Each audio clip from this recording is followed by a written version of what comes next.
ഇസ്രായേലും ഹമാസും തമ്മിലുള്ള വെടിനിർത്തൽ കരാറിന്റെ ഭാഗമായി രണ്ടാം ഘട്ട ബന്ദികളുടെ കൈമാറ്റം കഴിഞ്ഞ ദിവസം നടന്നു കഴിഞ്ഞു. ഇസ്രായേലിന്റെ 4 വനിതാ സൈനികരെയാണ് ഹമാസ് ഇസ്രായേലിന് കൈമാറുകയും പകരം 150ഓളം ഏകദേശം 200-നടുത്ത് തടവുകാരെ ഇസ്രായേൽ തിരിച്ച് ഫലസ്തീനിന് കൈമാറുകയും ചെയ്തു.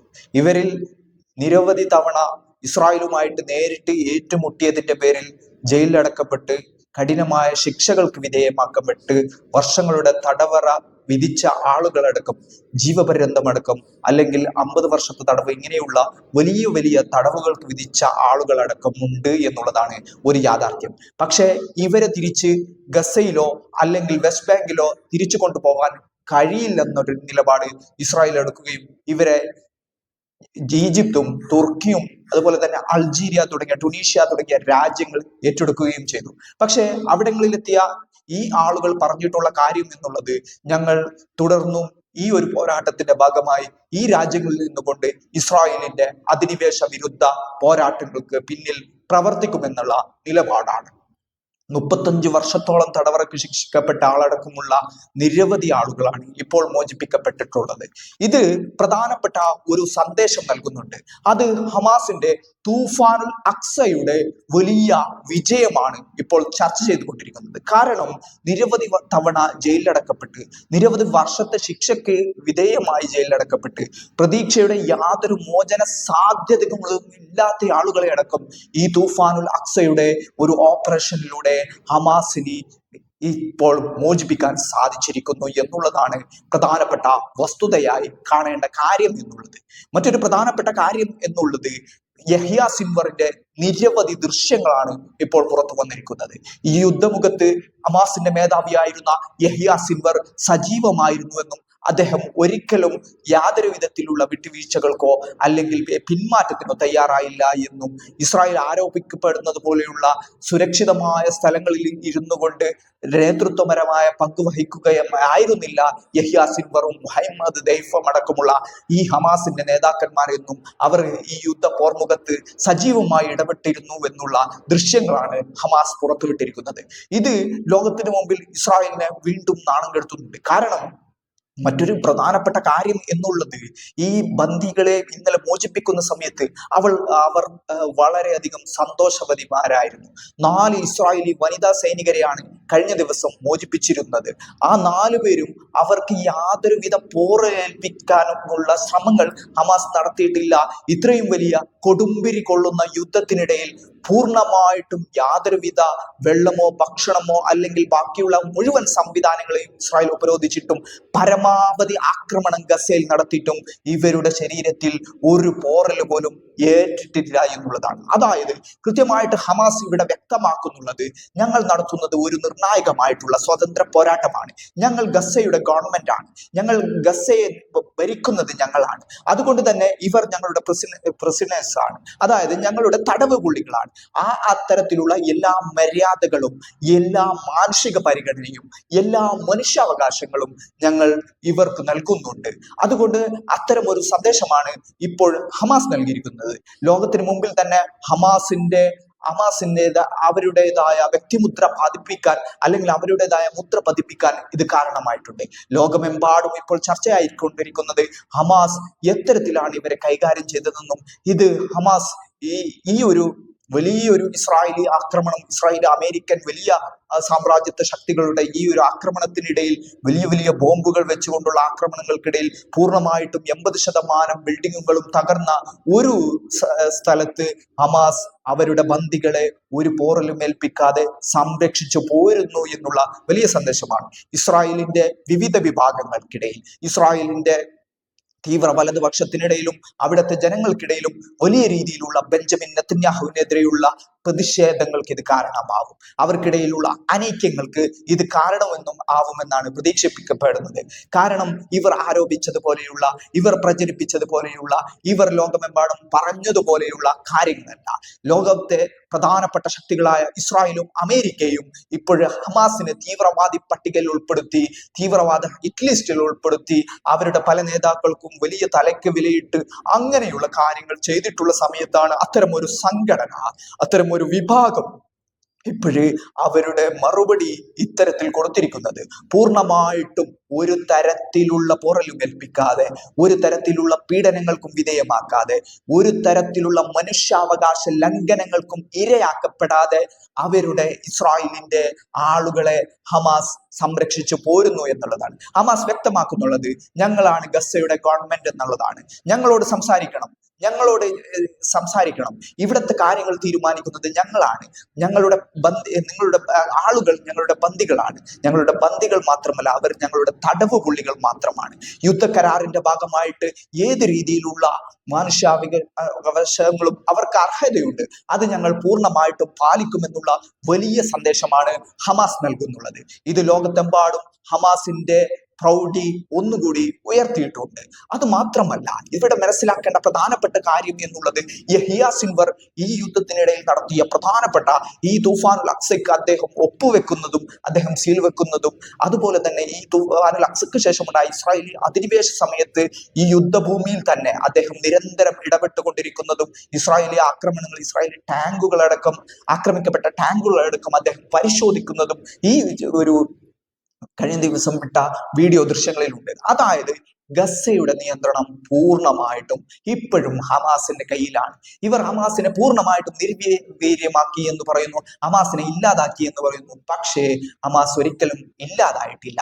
കഴിഞ്ഞ ദിവസം അമേരിക്കയുടെ പ്രധാനപ്പെട്ട ഒരു ഏജൻസി വെളിപ്പെടുത്തിയിരിക്കുന്നത്, അല്ലെങ്കിൽ അവിടുത്തെ ഇന്റലിജൻസ് സംവിധാനം വ്യക്തമാക്കിയിരിക്കുന്നത്, 10,000-നും 20,000-നും അധികം ആളുകൾ പുതിയതായിട്ട് ഹമാസിലേക്ക് റിക്രൂട്ട് ചെയ്യാൻ ഹമാസിന് സാധിച്ചിട്ടുണ്ട് എന്നതാണ്.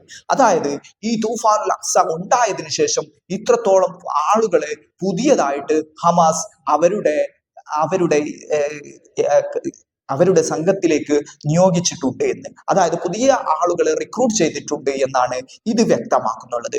ഇത് വലിയ സന്ദേശമാണ്. അതായത് ഇത്രയും വലിയ യുദ്ധം നടത്തി, ഇത്രയും വലിയ അധിനിവേശം നടത്തി, പൂർണ്ണമായിട്ടും നിഷ്കാസനം ചെയ്യപ്പെട്ടു എന്ന് വിചാരിച്ച ഒരു സംഘടന, അല്ലെങ്കിൽ അവിടുത്തെ ഗസയിലുള്ള ഭരണകൂടത്തിന്റെ ഭാഗമായിട്ടുള്ള ഒരു വിഭാഗം, ഹമാസ് എന്നുള്ള ഒരു സംഘടന, അവരുടെ പുതിയതായിട്ട് ഇത്രയും വലിയ ഒരു തുഫാനുൽ അക്സയ്ക്ക് ശേഷം ഉണ്ടായ വലിയ ആക്രമണങ്ങൾക്കിടയിലും 20,000-ഓളം പുതിയ ആളുകളെ അവരുടെ സൈനിക സേവനത്തിലേക്ക്, ഇസുദ്ദീൻ അൽ ഖസാമിലേക്ക് റിക്രൂട്ട് ചെയ്യാൻ അവർക്ക് സാധിച്ചു എന്നുള്ളത് വലിയ രീതിയിലുള്ള ഇസ്രായേലിന് തിരിച്ചടികളാണ് ഉണ്ടാക്കാൻ പോകുന്നത്. ഇത് ഈ ഒരു യുദ്ധത്തിന് ശേഷമുണ്ടായ നിരവധി കാഴ്ചകൾ ഫലസ്തീനികൾക്കിടയിൽ ഹമാസിനെ പറ്റിയും ഇസുദ്ദീൻ അൽ ഖസാമിനെ പറ്റിയും ചോദിക്കുമ്പോൾ അവർ പൂർണ്ണമായിട്ടും അവരെ പിന്തുണക്കുന്നതും, ഞങ്ങളുടെ ജീവൻ സമർപ്പിക്കാൻ ഇനിയും തയ്യാറാണ് എന്നും, ഇവർ ഞങ്ങളുടെ സഹോദരന്മാരാണ് എന്നും, ഇവർ ഞങ്ങൾക്ക് വേണ്ടിയാണ് ഈ ഒരു പോരാട്ടത്തിൽ ഇറങ്ങിയതെന്നും, ഞങ്ങൾ എല്ലാവിധ, ഗസ എന്നാൽ അത് ഹമാസ് ആണെന്നും അത് ഇസുദ്ദീൻ അൽ ഖസാമുമാണെന്നുമുള്ള പ്രഖ്യാപനമാണ് അവിടുത്തെ ജനത നൽകുന്നുള്ളത്. വലിയ അമേരിക്കൻ ഇസ്രായേലിനെ സംബന്ധിച്ചിടത്തോളം, അല്ലെങ്കിൽ അവരുടെ ആവശ്യം, അവരുണ്ടാക്കിയ പ്രചരണങ്ങളെ സംബന്ധിച്ചിടത്തോളം വലിയ രീതിയിലുള്ള തിരിച്ചടിയാണ് ഇത്. അങ്ങനെ യഹിയ സിൻവർ അവിടെ നടത്തിയ യുദ്ധത്തിനിടയിലുള്ള ഇടപെടൽ, തൂഫാനുൽ അക്സക്ക് അദ്ദേഹം നൽകിയ പിന്തുണ, തൂഫാനുൽ അക്സ നടത്താൻ ഉണ്ടാക്കിയ പദ്ധതികൾ തുടങ്ങിയ സർവ്വകാര്യങ്ങളുടെയും വീഡിയോ ദൃശ്യങ്ങൾ, ഏകദേശം 1 മണിക്കൂറോളം നിൽക്കുന്ന വീഡിയോ ദൃശ്യമാണ് അൽ ജസീറയിലൂടെ ഹമാസ് പുറത്തുവിട്ടിരിക്കുന്നത്. അങ്ങനെ ഇത്തരത്തിൽ മുഹമ്മദ് ദൈഫിനെ വർഷങ്ങൾക്ക് മുമ്പാണ് ഇസ്രായേൽ കൊലപ്പെടുത്തിയതെന്ന് പറയപ്പെടുന്നത്, അല്ലെങ്കിൽ അവർ അവകാശപ്പെടുന്നത്. പക്ഷേ മുഹമ്മദ് ദൈഫിന്റെ അടക്കം ഹമാസിന്റെ പ്രധാനപ്പെട്ട കമാൻഡർ, സൈനിക വിഭാഗം മേധാവിയാണ് മുഹമ്മദ് ദൈഫ് എന്നുള്ളത്. അങ്ങനെ മുഹമ്മദ് ദൈഫിന്റെ അടക്കം വീഡിയോ ദൃശ്യങ്ങളാണ് ഇപ്പോൾ ഹമാസ് പുറത്തുവിട്ടിരിക്കുന്നത്.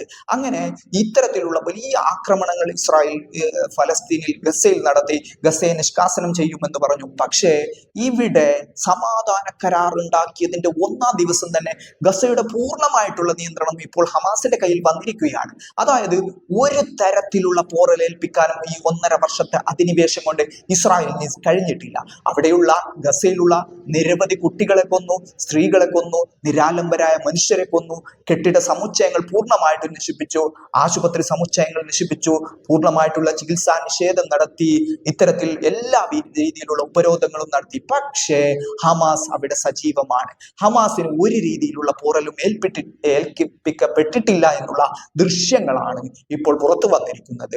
ഇത് ഹമാസിന്റെ സൈനിക വിഭാഗമായ ഇസുദ്ദീൻ അൽ ഖസാമിന്റെ ആളുകൾ അവരുടെ സൈനിക യൂണിഫോം അണിഞ്ഞുകൊണ്ട് ഒരു തരത്തിലും പൂർണ്ണമായിട്ടും അവരുടെ സങ്കേതങ്ങളെയും കണ്ടെത്താനോ അവരുടെ പദ്ധതികളെ മനസ്സിലാക്കാനോ അവരുടെ ആസൂത്രണങ്ങളെ മനസ്സിലാക്കാനോ അവരുടെ ഏതെങ്കിലും രീതിയിലുള്ള കാര്യങ്ങളെ മനസ്സിലാക്കാനോ ഇസ്രായേലിനും IDF-നും മൊസാദിനും കഴിഞ്ഞിട്ടില്ല എന്നുള്ളതാണ് ഇത് വ്യക്തമാക്കുന്നുള്ളത്. ഇത് മറ്റൊരു കാര്യം കൂടി പറഞ്ഞു വെക്കുന്നുണ്ട്. ലോകത്ത് ഇന്ന് ഇസ്രായേലിന്റെ ഈ ഒരു സൈനിക സംഘത്തിനെതിരെ, അല്ലെങ്കിൽ ഇസ്രായേൽ എന്ന ലോകത്തിൽ തന്നെ ഏറ്റവും വൈഭവമുള്ള രാജ്യം എന്ന് അവകാശപ്പെടുന്ന ഒരു രാജ്യത്തിന്റെ എല്ലാ കുറവുകളും അല്ലെങ്കിൽ അവർക്കെതിരെ ഉപയോഗിക്കേണ്ട എല്ലാ തന്ത്രങ്ങളും കൃത്യമായിട്ട് അറിയുന്ന ലോകത്തിലെ ഒരേ ഒരു സംഘമായി ഇന്ന് ഹമാസ് മാറി എന്നുള്ളതാണ് ഇത് വ്യക്തമാക്കുന്നത്. ഇസ്രായേലിന്റെ കുറവുകളെ കൃത്യമായിട്ട് മനസ്സിലാക്കി, ഇസ്രായേലിന്റെ ഇന്റലിജൻസിനെ കൃത്യമായിട്ട് മനസ്സിലാക്കി, ഇസ്രായേലിന്റെ പദ്ധതികളെ മനസ്സിലാക്കി, ഇസ്രായേൽ എന്നുള്ള രാജ്യത്തിന്റെ കുറവുകൾ എന്താണ് എന്നുള്ളത് മനസ്സിലാക്കി, അവിടങ്ങളിലുള്ള തന്ത്രങ്ങൾ, ഏത് യുദ്ധതന്ത്രമാണ് അവർക്കെതിരെ പ്രയോഗിക്കേണ്ടതെന്ന് മനസ്സിലാക്കി, അത്തരം കാര്യങ്ങളിൽ വൈഭവപൂർണമായ അല്ലെങ്കിൽ കൃത്യമായിട്ടുള്ള അത്തരം തന്ത്രങ്ങൾ അറിയുന്ന, അവരുടെ പറ്റി കൃത്യമായിട്ടുള്ള വിവരങ്ങൾ അറിയുന്ന ലോകത്തിലെ ഒരു സംഘമായി ഹമാസ് മാറിയിരിക്കുന്നു എന്നുള്ളതാണ്. പശ്ചിമേഷ്യയിലെങ്ങും ഇന്ന് ഹമാസിന്റെ ഖ്യാതി വർദ്ധിപ്പിക്കുന്ന രീതിയിൽ ഈ തൂഫാനുൽ അക്സയും അതിനുശേഷം ഉണ്ടായ ഇസ്രായേൽ അധിനിവേശവും കാരണമായിട്ടുണ്ട് എന്നുള്ളതാണ് ഈ വെടിനിർത്തൽ കരാറിലേക്ക് എത്തുമ്പോഴുള്ള പ്രധാനപ്പെട്ട മാറ്റം എന്നുള്ളത്. മറ്റൊരു പ്രധാനപ്പെട്ട കാര്യം എന്നുള്ളത്, ഡൊണാൾഡ് ട്രംപ് ഇപ്പോൾ മറ്റൊരു കാര്യം പറഞ്ഞിരിക്കുകയാണ്. അദ്ദേഹം പറഞ്ഞിരിക്കുന്നത് ഗസയെ പൂർണ്ണമായിട്ടും അവിടുത്തെ ജനങ്ങളെ മാറ്റിപ്പാർപ്പിക്കണമെന്നാണ്. അതായത് അവിടുത്തെ ജനങ്ങളെ ജോർദാനും ഈജിപ്തും മറ്റു രാജ്യങ്ങളും സ്വീകരിക്കണമെന്നാണ്. ഇത് ഞാൻ അവരോട് പറഞ്ഞിട്ടുണ്ടെന്നാണ്. അങ്ങനെ അവിടെ പൂർണ്ണമായിട്ടുള്ള ജനത ഒഴിഞ്ഞു പോകണമെന്നാണ്. അവർ പ്രശ്നക്കാരാണെന്നും അവിടെ പ്രശ്നങ്ങൾ ഉണ്ടാവാൻ സാധ്യതയുണ്ടെന്നും അതുകൊണ്ട് അവിടെ ജനതയില്ലാത്ത ഒരു നാടായി ഗസയെ മാറ്റണമെന്നുള്ള ഒരു പ്രഖ്യാപനമാണ് ഡൊണാൾഡ് ട്രംപ് നടത്തിയിരിക്കുന്നത്. അങ്ങനെ 2000 ടൺ സ്ഫോടക വസ്തുക്കൾ ഉപയോഗിക്കാമെന്നുള്ള ഒരു കരാറാണ് ഇസ്രായേലുമായിട്ട് ഇപ്പോൾ ഡൊണാൾഡ് ട്രംപ് ഒപ്പുവെച്ചിരിക്കുന്നത്. അതായത് 2000 ടൺ ഒന്നിച്ചുപയോഗിക്കുന്ന രീതിയിലേക്കുള്ള സ്ഫോടക വസ്തുക്കൾ ഇസ്രായേലിന് അമേരിക്ക കൈമാറാൻ പോവുകയാണ്. ഡൊണാൾഡ് ട്രംപ് പറഞ്ഞിരിക്കുന്നത് ഇസ്രായേൽ അവർക്ക് ഇഷ്ടമുള്ള പോലെ ചെയ്തോട്ടെ എന്നാണ്. എന്നാൽ ഇപ്പോഴുള്ള നിലവിലെ സാഹചര്യം എന്നുള്ളത് ബെഞ്ചമിൻ നെതന്യാഹുവിനും ഇസ്രായേലിനും IDF-നും വലിയ രീതിയിലുള്ള തിരിച്ചടികളാണ് ഉണ്ടാക്കിയിരിക്കുന്നത്.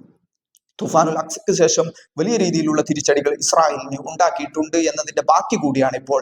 അവരുടെ സൈനിക മേധാവി രാജിവെക്കുന്നു, അവിടുത്തെ മന്ത്രിമാർ രാജിവെക്കുന്നു, മന്ത്രിമാരെ പുറത്താക്കേണ്ടി വരുന്നു, ജനങ്ങൾ പ്രതിഷേധത്തിലാവുന്നു, ബന്ദികളുടെ കുടുംബങ്ങൾ പ്രതിഷേധത്തിലാവുന്നു. ഇപ്പോൾ ബന്ദി കൈമാറ്റം, മോചനങ്ങൾ നടക്കുന്ന സമയത്ത് ആഘോഷങ്ങൾ പാടില്ലെന്ന് ഈ ബെഞ്ചമിൻ നെതന്യാഹുവും ഇസ്രായേലും ഒരു ഉത്തരവിറക്കുന്നു. പക്ഷേ ഹമാസ് അതിന് നേർവിപരീതമായിട്ട് വലിയ രീതിയിലുള്ള ആഘോഷങ്ങൾ പോലെ, വലിയ രീതിയിലുള്ള സന്നാഹങ്ങൾ പോലെ UN-ന്റെ റെഡ് ക്രോസിന് ബന്ദികളെ കൈമാറുന്നതിന് മുമ്പ് അവരുടെ ജനങ്ങളെ സംഘടിപ്പിക്കുന്നു, ജനങ്ങളെ അവിടെ ഒത്തുകൂട്ടുന്നു. ഹമാസിന്റെ കമാൻഡർമാർ അവിടെ വരുന്നു, ഹമാസിന്റെ സൈനിക വിഭാഗമായ ഇസുദ്ദീൻ അൽ ഖസാമിന്റെ ആളുകൾ വരുന്നു, അവർ അവിടെ ജനങ്ങളെ അണിനിരത്തുന്നു. അതിനുശേഷം ബന്ദികളെ അവിടെ ഇറക്കിക്കൊണ്ടുവരുന്നു. അത്യാധുനിക വാഹനങ്ങളാണ് ഹമാസ് ഉപയോഗിക്കുന്നത്. അങ്ങനെ പുതിയ പുതിയ വാഹനങ്ങൾ അവരുടെ കയ്യിലുണ്ട്, അവരുടെ മുഴുവൻ സംവിധാനങ്ങളും കയ്യിലുണ്ട് എന്നുള്ളതാണ് ഇത് വ്യക്തമാക്കുന്നുള്ളത്. 1.5 വർഷത്തെ ഇസ്രായേലിന്റെ അതിരൂക്ഷമായ അധിനിവേശത്തിന് ശേഷവും ഒരു പോറലും ഏൽക്കാതെ ബന്ദികളെ ജനങ്ങൾക്ക് മുമ്പിൽ പ്രദർശിപ്പിക്കുന്നു. അവർ ജനങ്ങൾക്ക് മുന്നിൽ വിജയ ചിഹ്നം പ്രദർശിപ്പിക്കുന്നു, അവർ ജനങ്ങൾക്ക് കൈവീശി കാണിക്കുന്നു. തുടർന്ന് അവരെ ഇസ്രായേലിന് കൈമാറുന്ന ഒരു ഹമാസ് ബന്ദികളാക്കപ്പെട്ട ഒരാൾക്ക് പോലും ഒരു രീതിയിലുള്ള അവശതയോ അവരുടെ മുഖത്ത് യാതൊരുവിധ ഭാവമാറ്റമോ അല്ലെങ്കിൽ ഏതെങ്കിലും രീതിയിലുള്ള പ്രശ്നങ്ങളോ കാണുന്നില്ല. അവർ ഇപ്പോൾ അറബി ഭാഷ പഠിച്ചിരിക്കുന്നു. അതുപോലെ തന്നെ അവർ ഹമാസിന് നന്ദി പറഞ്ഞിരിക്കുന്നു. ഇത്രയും വലിയ ആക്രമണങ്ങൾക്കിടയിൽ, ഇത്രയും വലിയ യുദ്ധങ്ങൾക്കിടയിൽ, ഇത്രയും വലിയ പ്രശ്നങ്ങൾക്കിടയിൽ ഞങ്ങളെ കൃത്യമായിട്ട് കൈകാര്യം ചെയ്തതിനും ഞങ്ങളുടെ കാര്യങ്ങൾ കൃത്യമായിട്ട് സംരക്ഷിച്ചതിനും അവർ ഹമാസിന് നന്ദി കൂടി പറഞ്ഞിരിക്കുകയാണ്. ഇനി ഇവർ ഇസ്രായേലിലേക്ക് തിരിച്ചെത്തി അവരുടെ കുടുംബങ്ങളോടൊപ്പം ചേർന്നാൽ അവിടെ ഉണ്ടാവാൻ പോകുന്ന പ്രധാനപ്പെട്ട കാര്യം എന്നുള്ളത് ഹമാസിന്റെ മുഖച്ഛായ മാറാൻ പോകുന്നു എന്നുള്ളതാണ്. അത് ഇസ്രായേലിലും അത്തരത്തിൽ പ്രതിഫലിക്കുമെന്നാണ് വിശ്വസിക്കപ്പെടുന്നത്. അങ്ങനെ ുള്ള വലിയൊരു കാര്യം ഇവിടെ സംഭവിച്ചിരിക്കുന്നു. നേരെ മറിച്ച് ഇസ്രായേലിന്റെ കയ്യിലുള്ള ഫലസ്തീനിയൻ ബന്ദികൾക്ക് വലിയ രീതിയിലുള്ള പീഡനങ്ങളാണ് ജയിലുകളിൽ നിന്നും നേരിട്ട് കൊണ്ടിരിക്കുന്നത് എന്നാണ് അവരുടെ ബന്ദി കൈമാറ്റം നടക്കുന്ന സമയത്ത് അവരുടെ മുഖം വ്യക്തമാക്കുന്നത്. അവർക്ക് അനുഭവപ്പെട്ട വലിയ രീതിയിലുള്ള ദുരിതങ്ങൾ, ജയിലിലുണ്ടായ പീഡനങ്ങൾ, ശാരീരികമായ പീഡനങ്ങൾ, മറ്റു ഭക്ഷണം കൊടുക്കാതെയുള്ള, വെള്ളം കൊടുക്കാതെയുള്ള, അവശ്യ കാര്യങ്ങൾ നിർവഹിക്കാതെയുള്ള, ഏകാന്ത തടവറയിൽ അടക്കപ്പെട്ട് വലിയ രീതിയിലുള്ള ടോർച്ചറുകൾക്ക് അവരെ വിധേയമാക്കിയപ്പെട്ടതിന്റെ ദുരിത കഥകൾ മീഡിയകളോടും ലോകത്തോടും വിളിച്ചു പറയുന്നു. പക്ഷേ എങ്കിൽ പോലും അവർ ഇത്തരത്തിലുള്ള വലിയ പീഡനങ്ങൾക്ക്, വലിയ മാനസിക സംഘർഷങ്ങൾക്ക്, അല്ലെങ്കിൽ വലിയ രീതിയിലുള്ള പീഡനങ്ങൾക്ക് വിധേയമായിട്ടും അവർ ഇപ്പോഴും പറയുന്നത് ഞങ്ങൾ തുടർന്നും ഫലസ്തീൻ വിമോചന പോരാട്ടം തുടരുമെന്നാണ്. ഇതിൽ മനസ്സിലാക്കേണ്ട പ്രധാനപ്പെട്ട കാര്യം എന്നുള്ളത് യഹ്യാ സിൻവറിന്റെ നിലപാടുകൾ ശരിയായിരുന്നു എന്ന് ഒരിക്കൽ കൂടി വ്യക്തമാക്കുന്നത്. യഹ്യാ സിൻവർ ആദ്യം തന്നെ പറഞ്ഞിട്ടുള്ള ഒരു കാര്യം എന്നുള്ളത് അത് വളരെ പ്രധാനപ്പെട്ടതാണ്. ആ യഹ്യാ സിൻവർ പറഞ്ഞിട്ടുള്ള കാര്യം ഇത്തരത്തിലാണ്: ഇസ്രായേലുമായിട്ടുള്ള ഒരു സംഘർഷങ്ങളിൽ, അല്ലെങ്കിൽ ഇസ്രായേലുമായിട്ടുള്ള ഒരു കരാറുകളിൽ, അല്ലെങ്കിൽ ഇസ്രായേലുമായിട്ടുള്ള ഈ ഒരു പോരാട്ടങ്ങളിൽ നമ്മൾ തുടർന്ന് പോരാട്ടം നിർവഹിക്കേണ്ടതുണ്ട്. അവർക്ക് ശക്തിയുടെ ഭാഷ മാത്രമേ മനസ്സിലാവൂ, അനുരഞ്ജനത്തിന്റെ ഭാഷ ഇസ്രായേലിന് മനസ്സിലാവുകയില്ല. അവർ ശക്തിയുടെ ഭാഷയിൽ സംസാരിക്കുന്നവരാണ്. അതുകൊണ്ട് തന്നെ നമ്മൾ നമ്മുടേതായ രീതിയിൽ പൂർണ്ണമായിട്ടുമുള്ള ശക്തി സംഭരിച്ചുകൊണ്ട് ഉള്ള ഒരു പോരാട്ടങ്ങൾക്ക് മാത്രമേ ഇസ്രായേലിന് മനസ്സിലാക്കാനുള്ള ഭാഷ സംസാരിക്കാൻ കഴിയൂ എന്നുള്ളതാണ് യഹ്യാ സിൻവറിന്റെ നിലപാടുകൾ. അങ്ങനെ യഹ്യാ സിൻവറിന്റെ നിലപാടുകൾ എന്നുള്ളത് ഇവിടെ ഫലസ്തീനികളെ തടവറലാക്കപ്പെട്ട ഇസ്രായേലി ജയിലുകളിൽ നിന്നും അവരെ മോചിപ്പിക്കണമെങ്കിൽ ഇത്തരത്തിലുള്ള വലിയ രീതിയിലുള്ള ഇസ്രായേലി ആളുകളെ തങ്ങൾ തടവിൽ വെക്കേണ്ടതുണ്ട്, അവരെ ബന്ദികളാക്കി പിടിക്കേണ്ടതുണ്ട്. അങ്ങനെയുള്ള ഒരു സ്ഥിതിവിശേഷം ഉണ്ടായാൽ മാത്രമേ അവർക്ക് മോചനം സാധ്യമാകൂ എന്ന് നേരത്തെ തന്നെ മനസ്സിലാക്കി അത്തരം പദ്ധതികൾ നടത്തണമെന്നുള്ള നിലപാടുള്ള ആളായിരുന്നു യഹ്യാ സിൻവർ എന്നുള്ളത്. അതുകൊണ്ട് തന്നെ യഹ്യാ സിൻവറിന്റെ വർഷങ്ങൾക്ക് നീണ്ട ഇസ്രായേലി തടവറകൾക്കിടയിൽ അദ്ദേഹം പഠിച്ചിട്ടുള്ള പാഠങ്ങൾ, അദ്ദേഹം പഠിച്ചിട്ടുള്ള പദ്ധതികൾ അത് ഹമാസ് ഇപ്പോഴ് നടപ്പിലാക്കിക്കൊണ്ടിരിക്കുകയാണ്. അതിന് വേണ്ട ബുദ്ധിപൂർവമായ, അല്ലെങ്കിൽ അതിന് വൈഭവപൂർണമായ കാര്യങ്ങൾ നേടിയെടുക്കുന്നതിൽ ഹമാസും അതിന്റെ നേതൃത്വവും ഇപ്പോൾ വിജയിച്ചിരിക്കുകയാണ്. ഈ വലിയൊരു യുദ്ധത്ത് വർഷങ്ങളോളം നീണ്ടുനിന്ന പോരാട്ടങ്ങൾക്കിടയിൽ, വർഷങ്ങളോളം നീണ്ടുനിരുന്ന ഗസയെ പൂർണ്ണമായിട്ടും ഇല്ലാതാക്കുക എന്നുള്ള ഉദ്ദേശത്തോടു കൂടി നിരവധി മനുഷ്യരെ കൊന്നൊടുക്കിയ, അവരുടെ ജീവിത മാർഗം ഇല്ലാതാക്കിയ ഇസ്രായേൽ അധിനിവേശത്തിന്റെ അവസാന ഉത്തരങ്ങളിലേക്ക് ചെല്ലുമ്പോൾ അത് പൂർണ്ണമായിട്ടും ഹമാസിന്റെയും ഗസയുടെയും ചെറുത്തുനിൽപ്പിന്റെ പ്രതീകമായി ലോകത്ത് മാറിയിരിക്കുകയാണ്. ലോകത്തിന് മുമ്പിൽ ഹമാസും ഗസയും ഫലസ്തീനികളും ഇന്ന് ചിരിക്കുകയാണ്. വലിയ രീതിയിലുള്ള അധിനിവേശം നടത്തിയ, ലക്ഷക്കണക്കിന് മനുഷ്യരെ കൂട്ടക്കുരുതി നടത്തിയ ഇസ്രായേൽ ഇപ്പോൾ തല കുനിച്ചു നിൽക്കുന്ന സാഹചര്യം ഉണ്ടായിരിക്കുകയാണ്. ഇസ്രായേലിനെ പിന്തുണച്ച ലോകത്തിലെ മുഴുവൻ ആളുകളും ഇന്ന് തലകുനിച്ച് നിൽക്കേണ്ട സാഹചര്യം ഉണ്ടായിരിക്കുകയാണ്. ഇവർ ലോകത്തിന് മുമ്പിൽ പരിചയപ്പെടുത്തിയ ഹമാസ് അല്ലായിരുന്നു യഥാർത്ഥ ഹമാസ് എന്നുള്ളത്. ഇവർ ലോകത്തിന് മുമ്പിൽ പരിചയപ്പെടുത്തിയ ഫലസ്തീനികൾ അല്ലായിരുന്നു യഥാർത്ഥ ഫലസ്തീനികൾ എന്നുള്ളത്. ഫലസ്തീനികൾ എന്നുള്ളത് അവരുടെ രാജ്യത്തിന്റെ വിമോചനത്തിന് വേണ്ടി ഇപ്പോഴും സ്വതന്ത്ര ദാഹത്തോടു കൂടി പ്രതിഷേധങ്ങൾ, അല്ലെങ്കിൽ സമരങ്ങൾ ഏർപ്പെട്ടിട്ടുള്ള ഒരു സമൂഹമാണ്. അതിന്റെ ബാക്കി പത്രമാണ് ഹമാസും ഇസുദ്ദീൻ അൽ ഖസാമും അടക്കമുള്ള ഈ ഒരു അവരുടെ സൈനിക വിഭാഗവും സംഘടനയും എന്നുള്ളത്. അതുകൂടാതെ തന്നെ നിരവധി ഫലസ്തീൻ ചെറുത്തുനിൽപ്പ് പ്രസ്ഥാനങ്ങളെങ്ങും ഗസയിലും വെസ്റ്റ് ബാങ്കിലും പ്രവർത്തിക്കുന്നുണ്ട്. പക്ഷെ ഇപ്പോൾ സംഭവിച്ചിരിക്കുന്ന കാര്യങ്ങൾ എന്നുള്ളത്, ഇസ്രായേൽ ഗസയിൽ നിന്നും പിന്മാറുമ്പോൾ അവർ വെസ്റ്റ് ബാങ്കിൽ വലിയ രീതിയിലുള്ള അധിനിവേശം നടത്തുന്നു. അവരുടെ സെറ്റിൽമെന്റുകൾ പുതിയതായി സ്ഥാപിക്കാൻ ശ്രമിക്കുന്നു. ജൂത കുടിയേറ്റക്കാർ വെസ്റ്റ് ബാങ്കിലുള്ള ഫലസ്തീനികളെ ആക്രമിക്കുന്നു. അവരുടെ വീടുകൾക്ക് നേരെ ബുൾഡോസറുകൾ കൊണ്ടുവരുന്നു. ഇത്തരം ആക്രമണങ്ങൾ നടത്തുന്നു. അതുകൂടാതെ തന്നെ ജെനിൻ ക്യാമ്പിൽ വലിയ രീതിയിലുള്ള ഇസ്രായേൽ അറസ്റ്റുകൾ നടക്കുന്നു. 30ഓളം 50ഓളം ആളുകളെയാണ് ഓരോ ദിവസം കഴിഞ്ഞ ദിവസങ്ങളിൽ ഇസ്രായേൽ അവിടെ കൊന്നൊടുക്കിയിട്ടുള്ളത്. നിരന്തരമായിട്ടുള്ള ഇസ്രായേലി റൈഡുകൾ അവിടെ നടക്കുന്നു. ഈ ഗസയിൽ നടക്കാത്ത കാര്യങ്ങൾ വെസ്റ്റ് ബാങ്കിൽ നടത്തിക്കൊണ്ടിരിക്കുന്നു എന്നുള്ളതാണ് ഇപ്പോഴത്തെ പ്രധാനപ്പെട്ട പ്രശ്നം എന്നുള്ളത്. പക്ഷേ ഇവിടെ മനസ്സിലാക്കേണ്ട ഒരു കാര്യം എന്നുള്ളത്, ഗസയെ പോലെയുള്ള ചെറുത്തുനിൽപ്പുകൾ സംഘടിപ്പിക്കാനുള്ള സാഹചര്യം വെസ്റ്റ് ബാങ്കിൽ ഇല്ല എന്നുള്ളതാണ്. അതുകൊണ്ട് തന്നെ അവിടെ ഹമാസിന്റെ മേധാവിത്വം ഗസയിലുള്ളതുപോലെയുള്ള കാര്യങ്ങൾ സംഭവിക്കുന്നില്ല. അവിടെ ഇസ്രായേലിന്റെ അധീനതയിലാണ് വർഷങ്ങളായിട്ടുള്ള അവിടുത്തെ സാഹചര്യം എന്നുള്ളത്. അതുകൊണ്ട് തന്നെ അവർക്ക് ഗസയിൽ നടത്താൻ കഴിയാത്ത കാര്യങ്ങൾ വെസ്റ്റ് ബാങ്കിൽ നടപ്പിലാക്കിക്കൊണ്ട് അവിടെ വലിയ രീതിയിലുള്ള അധിനിവേശം നടത്തിക്കൊണ്ട് അവിടുത്തെ ജനതയെ പിടിച്ചുകൊണ്ട് പോയിക്കൊണ്ട് വീണ്ടും തങ്ങളുടെ രാജ്യത്തെ സുരക്ഷിതമായി നിലനിർത്താമെന്നും തങ്ങളുടെ രാജ്യത്തിന്റെ അപമാനിക്കപ്പെട്ട മേധാവിത്വം കാണിക്കാമെന്നുമുള്ള ഒരു സന്നാഹത്തിലേക്കാണ് ഇസ്രായേൽ മാറിക്കൊണ്ടിരിക്കുന്നത്. പക്ഷേ എങ്കിൽ പോലും ഹമാസ് അടക്കമുള്ള സംഘടനകൾ ഇപ്പോൾ നടത്തിയ ഈ തുഫാനുൽ അക്സയുടെ ഈ ബന്ദിമൈ കൈമാറ്റ കരാറുകൾ ഏറ്റവും കൂടുതൽ ഗുണമായിട്ട് ഭവിച്ചിട്ടുള്ളത് അത് വെസ്റ്റ് ബാങ്കിലെ ഫലസ്തീനികൾക്കാണ്. വർഷങ്ങളായി ഇസ്രായേലിന്റെ തടവറയിലുള്ള വെസ്റ്റ് ബാങ്കിലെ ഫലസ്തീനികൾക്കാണ് ഇപ്പോൾ മോചനങ്ങൾ സാധ്യമായിരിക്കുന്നത്. ഒരു തരത്തിലും ഒരു പ്രതീക്ഷയുമില്ലാതെ അവിടെ ഇസ്രായേലി ജയിലുകളിൽ വർഷങ്ങളായി കഴിയുന്ന പല ആളുകളും ഇപ്പോൾ മോചിപ്പിക്കപ്പെട്ടിരിക്കുകയാണ്. അങ്ങനെ മോചിപ്പിക്കപ്പെട്ട ഒരു സാഹചര്യം ഈ തൂഫാനുൽ അക്സയിലൂടെ ഉണ്ടായിരിക്കുകയാണ്. നേരത്തെ പറഞ്ഞതുപോലെ തന്നെ ഇവിടുത്തെ പ്രധാനപ്പെട്ട കാര്യം എന്നുള്ളത് വെസ്റ്റ് ബാങ്കിലും ഇനി ഹമാസിന്റെ മേധാവിത്വം ഉണ്ടാകാൻ സാധ്യതയുണ്ട് എന്നതാണ്. അതായത് ഹമാസ് മുന്നോട്ട് വെച്ചിട്ടുള്ള മസ്ജിദുൽ അഖ്സ എന്നുള്ള ഒരു മോചനം എന്നുള്ള അവരുടെ ആവശ്യങ്ങളിലേക്ക് കാര്യങ്ങൾ എത്തപ്പെടുമെന്നാണ് ഇത് സൂചിപ്പിക്കുന്നുള്ളത്. കാരണം വെസ്റ്റ് ബാങ്കിൽ കൂടി ഹമാസിന്റെ നേതൃത്വത്തിലുള്ള ഒരു ഉയർത്തെഴുന്നേൽപ്പ് സാധ്യമായാൽ തീർച്ചയായും അത് ഇസ്രായേലിന്റെ പതനത്തിന് കാരണമാകും. ഇസ്രായേൽ അവരുടെ ഒരു അധിനിവേശ രാജ്യം അവിടെ സ്ഥാപിക്കപ്പെട്ടതിന് ശേഷം ഇത്തരത്തിലുള്ള ഒരു സാഹചര്യത്തിലൂടെ കഴിഞ്ഞു പോയിട്ടില്ല. കഴിഞ്ഞ 75 വർഷത്തോളം ഇസ്രായേൽ നടത്തിയ മുഴുവൻ അധിനിവേശത്തിന്റെയും അവരുടെ കാര്യങ്ങൾ അവസാനം ഇത്തരത്തിൽ ഹമാസിന്റെ വലിയ ചെറുത്തുനിൽപ്പുകൾ ഇപ്പോഴ് സാഹചര്യങ്ങൾ പൂർണ്ണമായിട്ടും മാറിയിരിക്കുകയാണ്. ലോകത്തിന് മുമ്പിൽ ഇസ്രായേൽ ഇപ്പോൾ നാണം കെട്ടിരിക്കുകയാണ്. ഇങ്ങനെ പലതരത്തിലുള്ള സാഹചര്യങ്ങളിലൂടെയാണ് ഇസ്രായേൽ എന്ന അധിനിവേശ രാജ്യം പോയിക്കൊണ്ടിരിക്കുന്നത്. അവർക്ക് പൂർണ്ണമായിട്ടും അവരുടെ രാജ്യത്തിന്റെ നിലനിൽപ്പ് പോലും ചോദ്യം ചെയ്യപ്പെടുന്ന സാഹചര്യമാണ് ഇപ്പോൾ നിലനിൽക്കുന്നുള്ളത് എന്നുള്ള ഒരു യാഥാർത്ഥ്യം ആ രാജ്യവും അവിടുത്തെ ജനങ്ങളും മനസ്സിലാക്കുന്നുണ്ട്. അതുകൊണ്ട് തന്നെ ഏതെങ്കിലും രീതിയിലുള്ള വെടിനിർത്തൽ കരാറുകളും പരസ്പരമുള്ള കരാറുകൾ കൊണ്ട് മാത്രമേ തങ്ങളുടെ മുന്നോട്ട് പോക്ക് സാധ്യമാകൂ എന്നുള്ള സാഹചര്യത്തിലേക്ക് കാര്യങ്ങൾ എത്തപ്പെടുമെന്നാണ് പ്രതീക്ഷിക്കപ്പെടുന്നത്.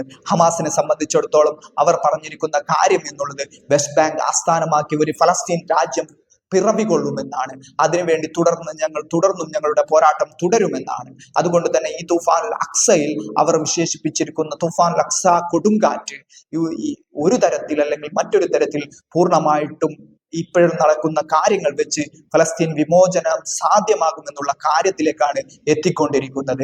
ഇസ്രായേലിനെ സംബന്ധിച്ചിടത്തോളം അവരുടെ ഇന്റലിജൻസ് സംവിധാനങ്ങളെ സംബന്ധിച്ചിടത്തോളം ഹമാസിനെ അളക്കാനോ അല്ലെങ്കിൽ ഹമാസിനെ മനസ്സിലാക്കാനോ ഹമാസിനെതിരായ പദ്ധതികൾ നടപ്പിലാക്കാനോ കഴിഞ്ഞിട്ടില്ല എന്ന് മാത്രമല്ല, അതിന് പകരം വലിയ രീതിയിലുള്ള അധിനിവേശങ്ങൾ നടത്തി മനുഷ്യരെ കൊന്നൊടുക്കാനും അവരുടെ ജീവിതോപാധികൾ തകർക്കാനും മാത്രമാണ് ഇസ്രായേലിന് കഴിഞ്ഞിട്ടുള്ളത്.